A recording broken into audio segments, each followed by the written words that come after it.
강경화 외교부 장관 임명 이후 국회가 사실상 정지 상황입니다. 네, 여당은 이 문제를 어떻게 풀어갈까요? 더불어민주당 추미애 대표 스튜디오에 직접 나오셨습니다. 안녕하십니까? 네, 반갑습니다. 이른 아침이네요. 네, 스튜디오에 직접 나와주시고 여당 대표께서. 네, 대단하십니다. 감사합니다. 처음 저희가 방송 연결하는 거라 대선 지난 지 한참 됐지만 일단 네. 축하드립니다. 감사합니다. 예, 축하 인사 많이 받으셨죠? 네. 예. 축하는 여기까지만 하고요. 네. 한참 지났기 때문에. 왜냐하면 지금은 축하를 드릴 일보다 걱정할 일이 많아요. 그죠? 쓸쓸히 그럴 조짐이네요. 그렇죠. 네. 예. 우선 무엇보다 이제 강경화 외교부 장관이 네. 후보부터 네. 그러니까 28일 만에 임명이 됐다고 하는데 그러니까 이제 한 달 전쯤에 네. 지명이 되고 내내 시끄러웠어요. 네. 그렇지만 결국 이제 임명이 됐습니다. 네. 우선 강경화 외교부 장관의 임명에 대한 뭐랄까요? 축하 메시지? 변? 네. 대표로서 같은 네. 여성 정치인으로서 네. 그것부터 시작해 보죠. 제가 2004년에서 2006년 사이에 예. 낙선을 하고 미국 콜롬비아 대학에서 공부를 하고 있었어요. 정치인들은 낙선하면 왜 거기 미국 대학을 가죠? 좀 넓은 데서 좀, 숨기가 좋나요, 거기가? 아니, 좀 넓은 데서 보면 우리나라가 더 잘 보일 수 있고 생각을 좀 정리하고 싶고. 아니, 미국 말고 다른 나라도 많지 않습니까? 갑자기 궁금해져서. 그런데 네. 그 큰 나라 가서, 네. 좀 우리나라 입장을 좀 보고, 저 한 사람도 외교할 수 있다. 이런 생각 가지고 갔었어요. 다들 그런 생각으로 가나요? 모르겠어요. 그래서 저는 가서 공부 되게 열심히 많이 했어요. 왜 이 얘기 하냐 하면은. 예. 공부 말고는 할 게 없으셨잖아요. 아니, 골프도 치고 많이 노시죠. 근데 저는 이제 그런 예. 쪽 재주가 없으니까 책을 많이 보고 그랬는데요. 그때, 주로 이제, 그 브런치를 사가지고. 예. 이제 먹으면 샌드위치 콜라 이런 거 놓고서 이제 명사들 초청해서 강의를 듣는 그런 점심시간이 있었어요. 예. 강경화 장관이 그 당시에 와서. 그때 처음 만나셨어요? 네. 인권을 주제로 해서, 굉장히 열강을 재밌게 하셨어요. 영어로요? 영어로 아주 유창하게. 예. 네. 어떻게 알아들으셨습니까? 듣는 건 잘 들어요. 말하는 건 좀 버벅대지만. 유창한 거 어떻게 하셨어요? 어쨌든 그때 처음 인연이 됐다. 네. 그래서 그때 이미 국제무대에서 활약하고 있었나 보죠? 그렇죠. 네, 네. 그래서 우리가 이제 저명한 사람들을 불러서 이제 그들의 생각을 공유하고 가끔 이제 질의 토론도 하고 그런 시간이니까. 대표님이 한국인이라서 강경화 당시 유엔 아마도 이랬던 직원을 부른 게 아니라 그분이 이미 유엔에서는 알려진 분이어서 유명 인사로 그 대학에 초청 그렇죠. 강연을 하는데 네. 보셨다. 그렇군요. 네. 그래서 제가 인상이 참 좋았어요. 네. 그런데 그 후로도 뭐 지속적인 그런 활동, 특히 인권 관련 분야 활동을 하고 우리가 또 4강 의존 외교에서 벗어나지 못하잖아요. 네. 근데 이 강경화 장관은 여러 나라의 빈곤이나 인권이나 교육이나 이런 문제에 대해서 관심을 쏟고 활약을 많이 하셨단 말이에요. 그래서 우리나라 외교 지평을 넓힌다고 하는 문 대통령의 이 계획과 맞아떨어졌구나. 그래서 이건 대통령 발탁 인사다. 저는 이렇게 느끼고 네. 참 잘하신 거다. 그래서 저는 기대가 참 크죠. 그런데 이제 야당은 처음부터 반대를 했고 이제 앞으로 이제 잘할지 못할지는 지켜보면 되겠는데 국회가 파행이 되고 있어요. 네. 이거 어떻게 풀어야 됩니까? 지금은 또 운영인가요? 네. 국회 운영이 국회가 민의의 전당이지 국회의 뭐라고 하나 고집. 뭐라고 하나. 고집. 국회의 고집. 그러니까 민심과 동떨어진 국회의 고집. 뭐 그런 걸 옹호하고 감싸는데 이해받으려고 하면은 국민을 상대로 때를 쓰는 거잖아요. 이 엄중한 시기에 정말 외교 공백이 있었던 것이고 사드나 위안부 합의나 이런 문제를 초래해서 우리나라와 중국 간의 미묘한 관계에 빠지고 교착 상태에 빠지고 뭐 이런 상황에서 한시 빨리 외교 장관을 임명을 해서 문제를 풀어가게끔 해줘야 되는 건데 바로 그런 원인을 제공한 사람들이 이 국회에서 마치 때를 쓰듯이 하는 것은 정말 그건 나쁜 짓이죠. 네. 나쁜 짓이죠. 네. 대표님 표현력이 너무 단순한 거 아닙니까? 나쁜 짓이죠.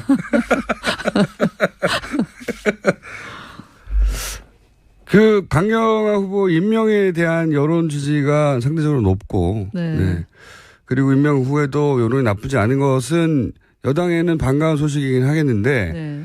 여하간 상대해야 되는 국회 내에 실체로서 야당이 존재하고, 야3당이 정의당을 제외하고, 나머지 정당을 합쳐면 분명히 의석수가 180석 가까이 되고, 네. 그러니까 여당 단독으로는 뭘 할 수 있는 게 없지 않습니까?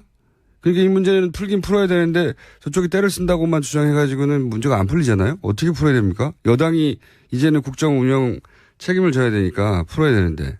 풀어야 될 문제 중에 가장 급한 것이 일자리 추경이고 또 그것이 가뭄하고 겹쳐서 재해 대책 추경이고 그래요. 그러면 각각 국회의원들은 자기 지역에 특히 가뭄 지역도 있는 것이고, 네. 뭐 국민의당 같으면 호남의 영산강 그 주변에 논밭들이 거의 말라가고 있어요. 그럼 그 추경안에 가뭄 재해 대책도 넣자라고 할 수 있는 것이고요. 일자리 문제는 뭐 전국적으로 같이 안고 있는 문제이고 언제까지 그것을 장관 임명이 불만이어서 추경도 해줄 수 없다라고 버틸 수 있는 것인지 그건 국민이 속이 타들어가는 것이죠. 국민을 속 터지게 하는 그 정치가 용납이 될 수 있겠어요? 하루 이틀은 모르겠지만 그래서 우리는 그것이 정치 명분이 있다 그러면 뭐 얼르고 달래고 하겠지만 이것은 민생을 볼모로 삼고 위기에 빠진 외교를 인질 삼아서 때를 쓰는 것에 불과하기 때문에 국민과 함께 돌파해낼 수밖에 없는 거예요. 얼르고 달르고 할 여지가 별로 없어요. 아침부터 이런 말씀 드려서 죄송하지만. 네. 너무 솔직하게 말씀하시는 것 같은데.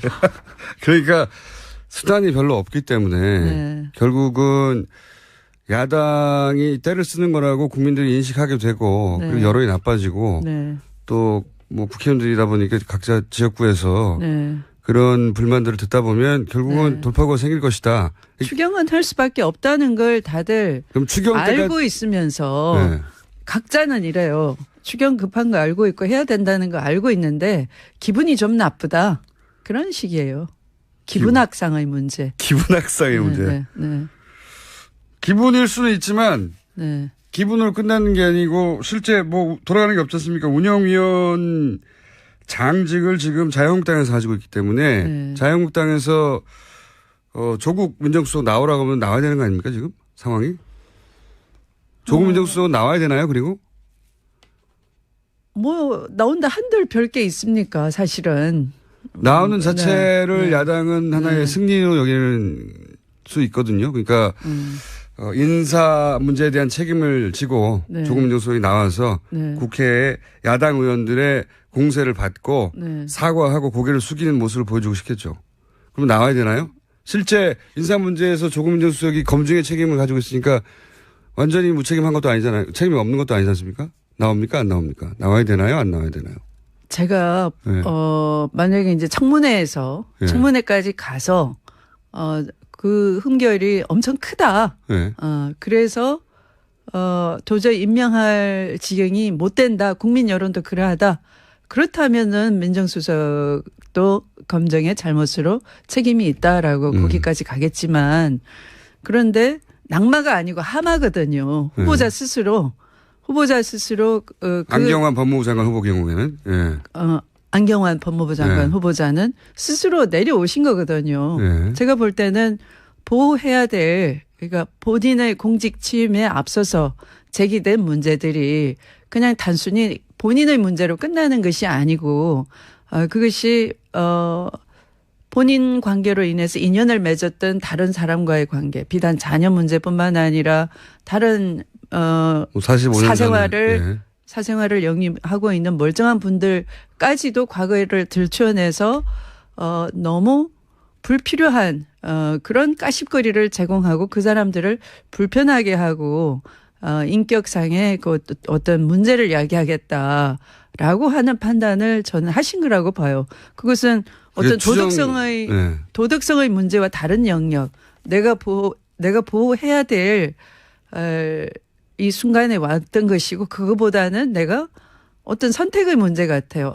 내 공직 지임으로서 이 사람들이 상처를 입는다면, 또 세간의 이목을 집중을 받아서 그 생활이 망가진다면 나는 그건 바라지 않는다. 그렇게 알고 계십니까? 네, 그런 선택의 문제였기 때문에 그걸 민정수석 나오라 하는 것은 정치 공세인 거예요. 근데 초반에 강경화 법무장관이 기자회견하고 이제 본인이 그 국면을 돌파할 것처럼 하다가 8시간 만에 이제 뜻을 바꿨잖아요. 그게 지금 말씀하신 그런 이유 때문인가요? 저는 그렇다고 봅니다. 왜냐하면 그 주광덕 의원이 빼낸 그 판결문 자체가 그렇게 신속하게 나올 수가 없는 건데, 그 입수한 판결문은 인적 사항을 지우지 않은 채로 고스란히 있는 거거든요.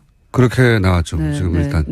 네. 신속하게 나올 수 없다는 건 판사 출신이시니까. 그건 어떤 절차가 있는 거 아닙니까? 신청을 하면 그것에 대해서 보건행정처에서 판단을 하나요, 보통? 네, 인적 정보 프라이버시권 보호에 의해서 가릴 것은 가리고 이렇게 나오는 것인데, 이건 그대로 실명 그대로 다 나왔단 말이에요. 그래서 이것은 참 이상하다. 네. 이상한 지점은 있긴 한데 그건 별도의 문제고 제가 궁금한 건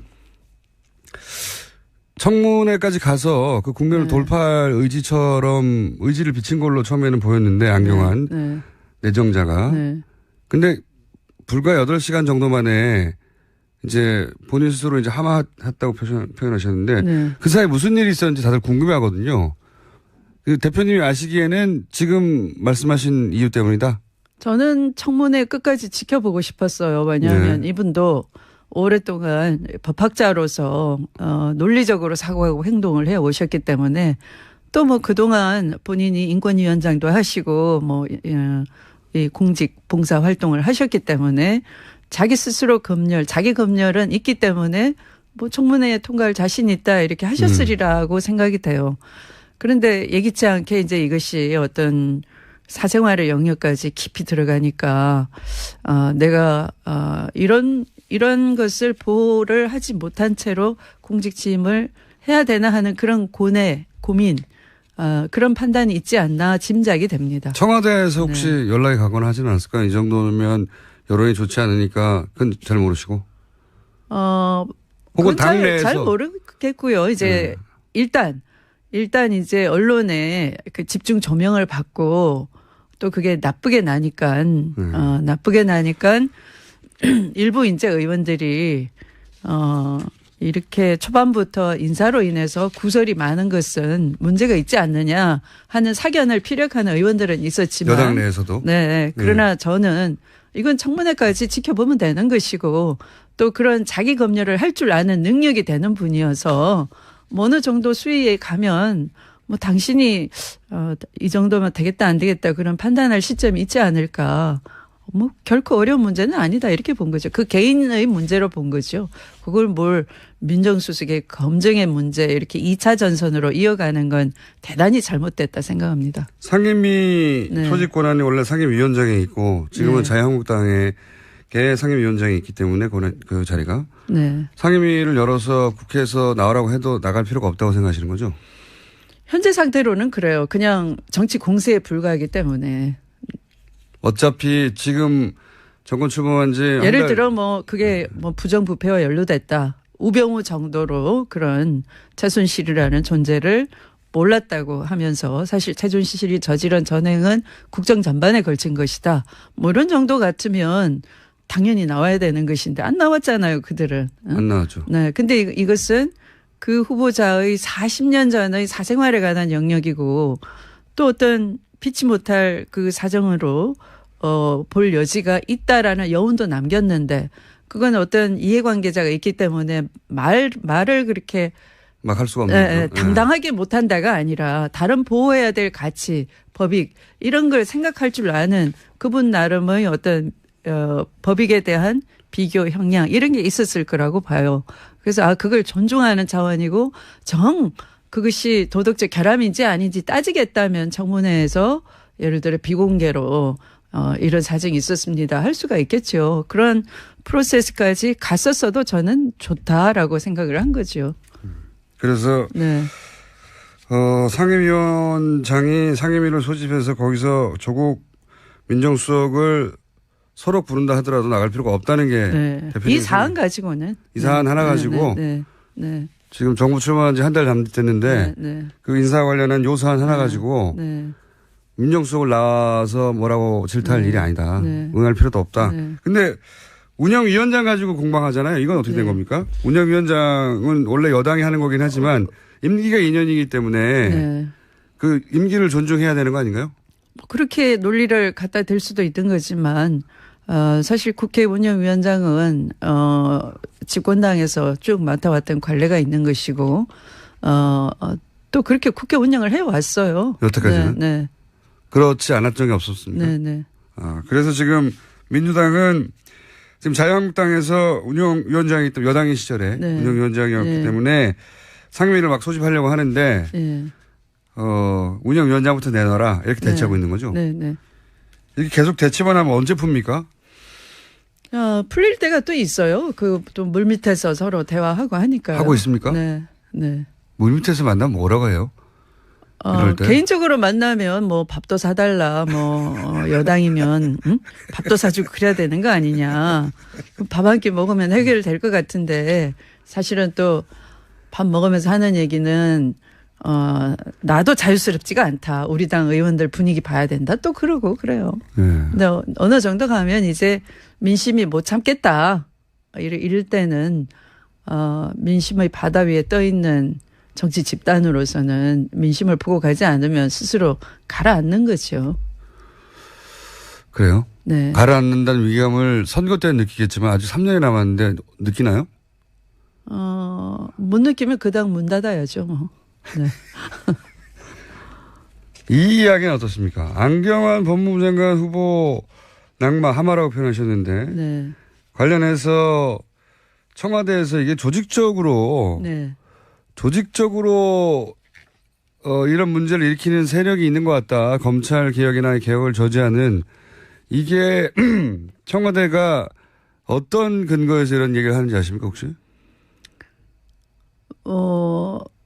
대통령께서 검찰 개혁은 가장 먼저 꺼낸 말씀이시거든요. 네. 그리고 조국 민정수석을 발탁할 때도 그런 의미였고 또 안경환 후보자 지명할 때도 그런 중임을 가지고 있다 이렇게 말씀을 하셨고 그런데 이제 이런 40년 전에 사생활부터 먼저 이렇게 까지고 또 그것도 통상적이지 않은 방법으로 판결문이 입수가 되고 이런 과정 일련의 과정을 보면서 이건 조직적으로 검찰 개혁을 저항하는 그런 세력이 있을 수 있다. 그런 분위기에서 이런 전체 분위기가 연동이 되지 않았나. 대표님도 그렇게 생각하세요? 저도 그런 생각이 들어요. 네.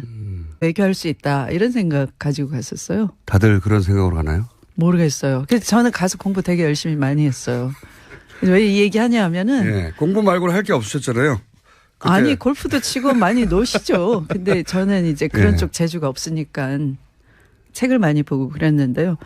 그때 주로 이제 브런치를 사가지고 이제 먹으면 샌드위치 콜라 이런 거 놓고서 이제 명사들 초청해서 강의를 듣는 그런 점심시간이 있었어요. 강경화 장관이 그 당시에 와서. 그때 처음 만나셨어요? 네. 인권을 주제로 해서 굉장히 열강을 재밌게 하셨어요. 영어로요? 영어로 아주 유창하게. 네. 어떻게 알아들으셨습니까?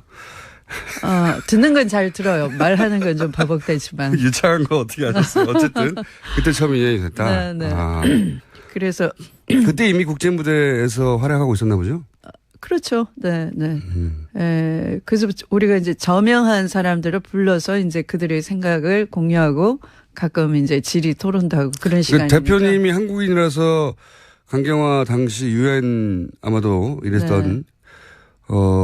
직원을 부른 게 아니라 그분이 이미 유엔에서는 알려진 분이라 유명 인사로 그 대학에 초청 그렇죠. 강연을 하는데 네. 보셨다. 네, 그렇군요. 네, 네. 그래서 제가 인상이 참 좋았어요.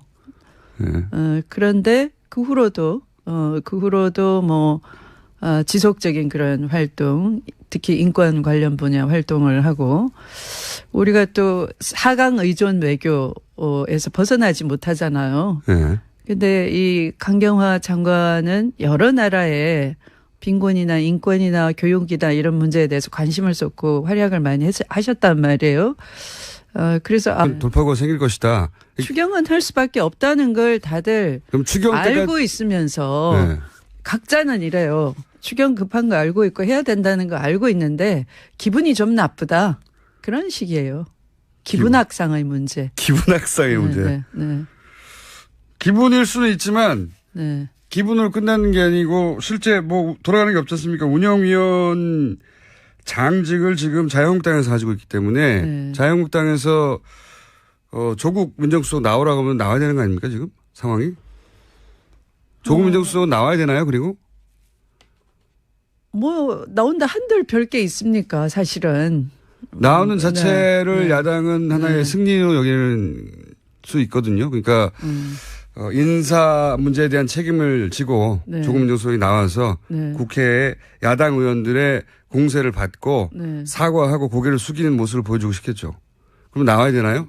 실제 인사 문제에서 조국 민정수석이 검증의 책임을 가지고 있으니까 완전히 무책임한 것도 아니잖아요. 책임이 없는 것도 아니지 않습니까? 나옵니까? 안 나옵니까? 나와야 되나요? 안 나와야 되나요? 제가 네. 만약에 이제 청문회에서 네. 청문회까지 가서 그 흠결이 엄청 크다. 네. 그래서 도저히 임명할 지경이 못 된다. 국민 여론도 그러하다. 그렇다면은 민정수석도 검증의 잘못으로 책임이 있다라고 거기까지 가겠지만 그런데 낙마가 아니고 하마거든요. 후보자 스스로 안경환 법무부 장관 후보 경우에는 안경환 법무부 장관 네. 후보자는 스스로 내려오신 거거든요. 네. 제가 볼 때는 보호해야 될 그러니까 본인의 공직 취임에 앞서서 제기된 문제들이 그냥 단순히 본인의 문제로 끝나는 것이 아니고 그것이 본인 관계로 인해서 인연 강경화 외교부 장관 임명 이후 국회가 사실상 정지 상황입니다. 네.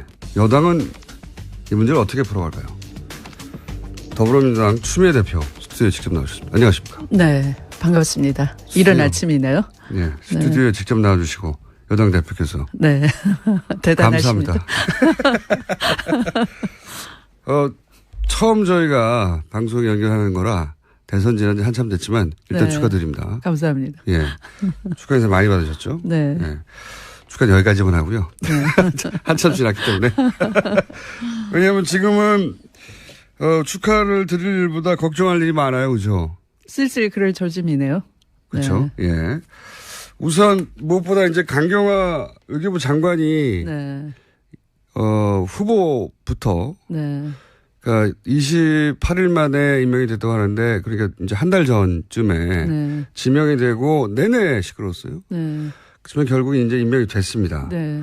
우선 강경화 외교부 장관의 임명에 대한 뭐랄까요 축하 메시지 변 네. 대표로서 같은 네. 여성 정치인으로서 네. 그것부터 시작해 보죠. 제가 2004년에서 2006년 사이에 예. 낙선을 하고 미국 콜롬비아 대학에서 공부를 하고 있었어요. 정치인들은 낙선하면 왜 거기 미국 대학을 가죠? 좀 넓은 데서 좀 숨기가 좋나요 거기가? 아니 좀 넓은 데서 보면 우리나라가 더 잘 보일 수 있고 생각을 좀 정리하고 싶고. 아니 미국 말고 다른 나라도 많지 않습니까? 갑자기 궁금해져서 그런데 네.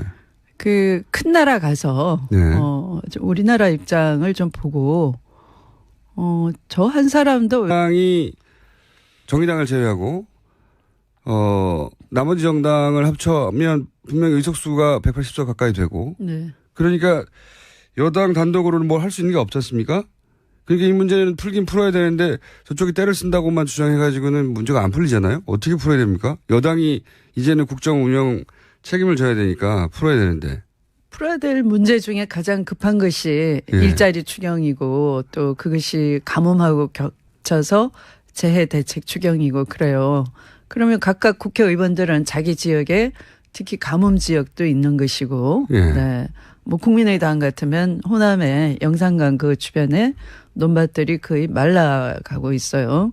그럼 그 추경안에 가뭄 재해 대책도 넣자라고 할 수 있는 것이고요.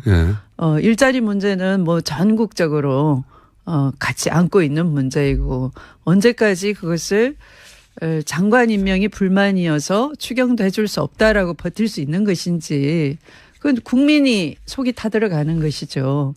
국민을 속 터지게 하는 그 정치가 용납이 될 수 있겠어요? 하루 이틀은 모르겠지만 그래서 우리는 그것이 정치 명분이 있다 그러면 뭐 얼르고 달래고 하겠지만 이것은 민생을 볼모로 삼고 위기에 빠진 외교를 인질 삼아서 때를 쓰는 것에 불과하기 때문에 국민과 함께 돌파해낼 수밖에 없는 거예요. 얼르고 달르고 할 여지가 별로 없어요. 아침부터 이런 말씀 드려서 죄송하지만. 네. 너무 솔직하게 말씀하시는 것 같은데. 그러니까 수단이 별로 없기 때문에 결국은 야당이 때를 쓰는 거라고 국민들이 인식하게 되고 그리고 여론이 나빠지고 또 뭐 국회의원들이다 보니까 각자 지역구에서 그런 불만들을 듣다 보면 결국은 우리나라 외교 지평을 넓힌다고 하는 문 대통령의 이 계획과 맞아떨어졌구나. 그래서 이건 대통령 발탁 인사다 저는 이렇게 느끼고 참 잘하신 거다. 그래서 저는 기대가 참 크죠. 그런데 이제 야당은 처음부터 반대를 했고 이제 앞으로 이제 잘할지 못할지는 지켜보면 되겠는데 국회가 파행이 되고 있어요. 이거 어떻게 풀어야 됩니까? 지금은 또 운영인가요? 국회 운영이 국회가 또 민의의 전당이지 국회의 뭐라고 하나 고집 뭐라고 하나 고집 국회의 고집 그러니까 민심과 동떨어진 국회의 고집 뭐 그런 걸 옹호하고 감싸는데 이해받으려고 하면은 국민을 상대로 때를 쓰는 거잖아요. 이 엄중한 시기에 정말 외교 공백이 있었던 것이고 사드나 위안부 합의나 이런 문제를 초래해서 우리나라와 중국 간의 미묘한 관계에 빠지고 교착 상태에 빠지고 뭐 이런 상황에서 한시 빨리 외교 장관을 임명을 해서 문제를 풀어가게끔 해줘야 되는 건데 바로 그런 원인을 제공한 사람들이 이 국회에서 마치 때를 쓰듯이 하는 것은 정말 그건 나쁜 짓이죠. 네. 대표님 표현력이 너무 단순한 거 아닙니까? 나쁜 짓이죠.